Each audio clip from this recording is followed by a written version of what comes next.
ಸದನದಲ್ಲಿಂದು SIT ತನಿಖೆ ಭವಿಷ್ಯ ನಿರ್ಧಾರ.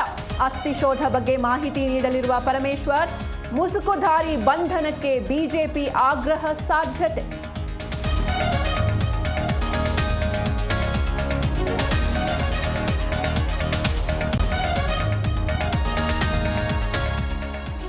ಧರ್ಮಸ್ಥಳದಲ್ಲಿ ಮತ್ತೆ ಹೊಸ ಸ್ಥಳ ಗುರುತಿಸಿದ ಅನಾಮಿಕ.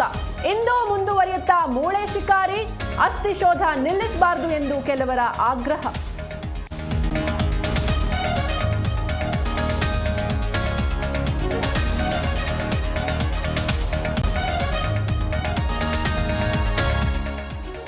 ಜಿಲ್ಲಾ ಉಸ್ತುವಾರಿ ಸಚಿವರು ಶಾಸಕರ ಜೊತೆ ಸಿಎಂ ಸಭೆ. ಕೋಲಾರ, ಮಂಡ್ಯ, ದಕ್ಷಿಣ ಕನ್ನಡ ಜಿಲ್ಲೆ ಶಾಸಕರ ಸಭೆ. ಕ್ಷೇತ್ರದ ಅಭಿವೃದ್ಧಿ ಅನುದಾನ ಬಗ್ಗೆ ಚರ್ಚೆ.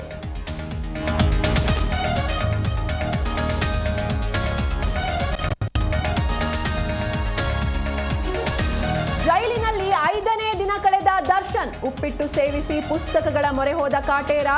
ಸಂಜೆ ವೇಳೆಗೆ ಬಳ್ಳಾರಿ ಶಿಫ್ಟ್ ಬಗ್ಗೆ ತೀರ್ಮಾನ.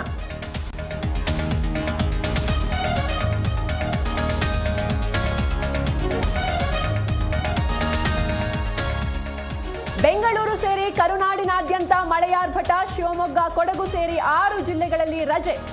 ಕರಾವಳಿಯ ಬಹುತೇಕ ಜಿಲ್ಲೆಗಳಿಗೆ ರೆಡ್ ಅಲರ್ಟ್.